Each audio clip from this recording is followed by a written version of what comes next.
Why I know this would get uglier?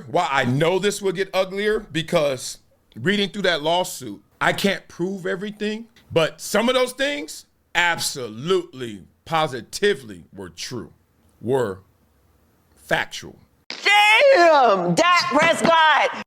Were actually said, even by the perpetrator. She accused somebody in that lawsuit, and then I know the people in the lawsuit, and I'm like, yeah, they told me that. And I never thought of it in this context because it was never unlocked until the allegations of, oh, this was all the way from the top.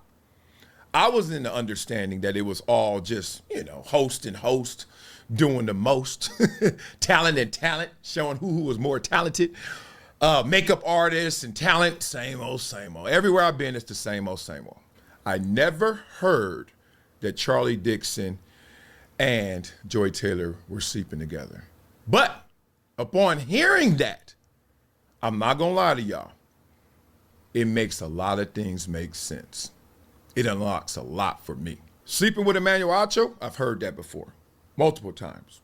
Part of the reason it was suggested that they do a show together was because of these allegations in the lawsuit that they were sleeping together, conspiring to get that to go. Conspiring with Charlie, conspiring with Emmanuel Acho, let's make this work. They split apart, different shows. Why did they go on different shows, they say? Relationship went sour. This dude is jealous of Shannon Sharpe, and he's seeing ghosts everywhere. And Shannon's putting those ghosts out there. Shannon walked around that place like he was banging every makeup and wardrobe girl in the place. His little wing, the undisputed downstairs wing, dressing room area, whatever, Shannon was known for running around there in the tightest little boxer shorts that he could find and nothing else. Shannon Sharpe's not anywhere in this lawsuit. But trust me, they got an HR file on Shannon Sharpe that would make your head spin. The things that Shannon Sharpe did at FS1 make Joy Taylor look like Mother Teresa. Well, those of y'all out there that were trying to exercise some reasonable doubt as it pertains to these just being some false claims by someone just chasing a quick paycheck, you just saw before the show opened, man, some of their own ex-co-workers at FS1 just all but confirmed at least some of the details of this lawsuit from Nushin Faraji against FS1, Joy Taylor, and Skip Bayless, amongst other Fox executives and likely personalities. Now, as more and more new details about this case come out, we're going to be following along with this, but we now have a new article that I want to take a look at that actually highlights some of the other aspects of this lawsuit that we have not yet covered. And I just kind of want to give a little bit of commentary over some of this stuff. So let's get right into this. And again, be sure to subscribe for more of this case and Dallas Cowboys content.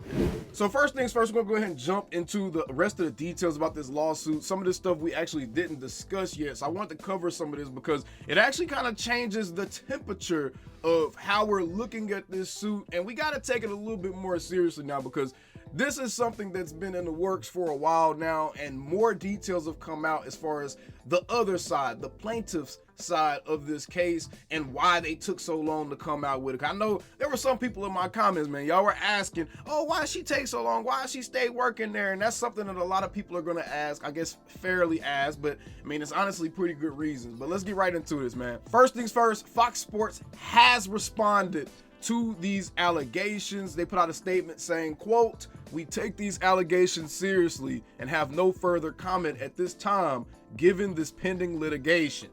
I'm going to say this right now. Usually you do not see a major media company, especially one as powerful as Fox, when it literally controls the news. You usually do not see a media company even address or acknowledge these type of claims or these types of situations if there's nothing to it at all. So just from Fox actually giving a comment and them just like, decline the comment, let it go away, just from them giving a comment shows that, hey man, there's a little bit more smoke to this fire than what some people may want to believe. And I hope the people that were saying, oh, she's lying, I hope hearing former people that worked in that building tell you that, hey, at least some of that stuff she was saying was true. In fact, I've heard from the people that she's accusing that some of the stuff she was saying was true. That should really change a lot of people's tone as it pertains to how they're looking at the accuser or the plaintiff in this particular civil case. And remember, this is not a criminal case. This is a civil case, but it is a class action lawsuit. And if it's a class action lawsuit, that means that there are tons of receipts somewhere, and there's likely going to be more than just Nushin Faraji coming out about this. All right, so brace yourselves. It could get rocky. And man, Jason Whitlock really went at Uncle Shay Shay. And if Uncle Shay Shay was doing that type of stuff at work, yeah, there's a chance that somebody that's trying to get a quick payday might come for him too. I'm just saying, bro. But all of this is allegedly, by the way. But some of the other things this article brings up that the lawsuit actually stated was the fact that Joy Taylor told Miss Nushin Faraji to, quote, get over it when Fox Sports 1 executive Charlie Dixon allegedly groped her at a party.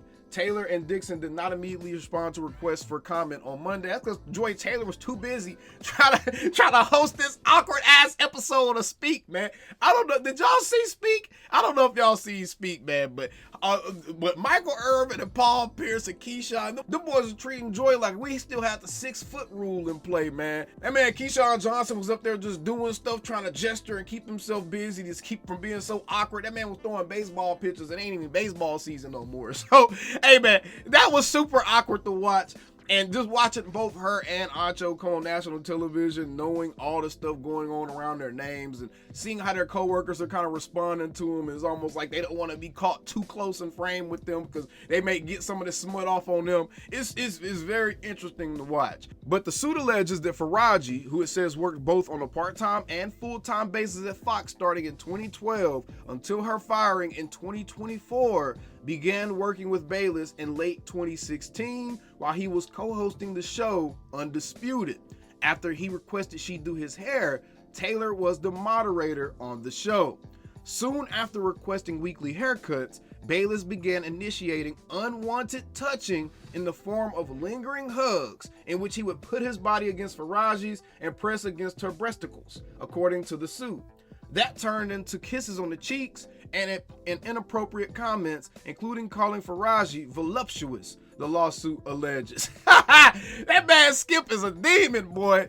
Mr. Bayless then started being more aggressive in directing his advances, and Ms. Faraji continuously declined, stating that she did not date at work as she is a single mom and needed her job. And this right here is going to be the main point for the plaintiff's side as it pertains to, well, why didn't you just leave? Why did you stay in this toxic environment for so long? This actually kind of makes it make more sense. After discussing the issue with a coworker, both decided it would be detrimental to report the situation since Fox protected powerful men, according to the suit. Instead, the suit states Faraji decided to be kind towards Bayless or risk losing her job. Quote, as a single mother who relied on her job to support her son, Ms. Faraji felt that she had no choice. Bayless continued making sexual advances over the years, which Faraji would decline by making excuses regarding her son, changing the subject, or making jokes, the suit says. In 2021, after being told that an issue with one of her ovaries could be cancer, Faraji allegedly explained the situation to Bayless in hopes that he'd take, quote, pity on her and cease his advances. Instead, Bayless told her he wanted to be with her, began kissing her hands, and offered her $1.5 million to have sex with him, the legal filing alleges. Wow, man. Around June 2024, before his departure from the network, Bayless allegedly told Faraji that he fantasized about sex with her and asked how much money would it take for her to acquiesce, to which Faraji responded by replying that she had already refused his $1.5 million offer and her answer would not change. So this man Skip been trying with this woman for literally years, bro. Years. This is June 2024. He just shot his stick just this past year. This is out of control, man. The more you say no, the more I want you. Oh no. Oh, that was some Diddy. That was a line straight out the Diddy handbook right there, bro. Skip Bayless is not looking good for you, bro. It's not looking good for you, bro. Now you're looking like the type to definitely try to take advantage of your power and position to get what you want, man. And saying stuff like the more you say no, the more I want you is very, very grapey, Skip. That's very grapey. That's weird, bro. Wow. Faraji and Taylor's friendship began in March 2016 after Taylor moved to Los Angeles from Miami, the lawsuit says. At January 2017 birthday party for Taylor, Dixon, who had allegedly been, quote, heavily drinking, placed his arm on Faraji's lower back before rubbing her body and grabbing her buttocks, the suit states. Faraji faked the call to get out of the situation, according to the suit, and told Taylor what had allegedly happened. Surprisingly, Ms. Taylor responded to, quote, get over it, and explained that she herself only had her job because of Mr. Dixon and that Ms. Faraji only had her job because Ms. Taylor requested her, the filing claims. She warned that Mr. Dixon could take both away. So right there, that's giving even more. This is part of the reason why Joy was included. It's not just about airing out her dirty laundry.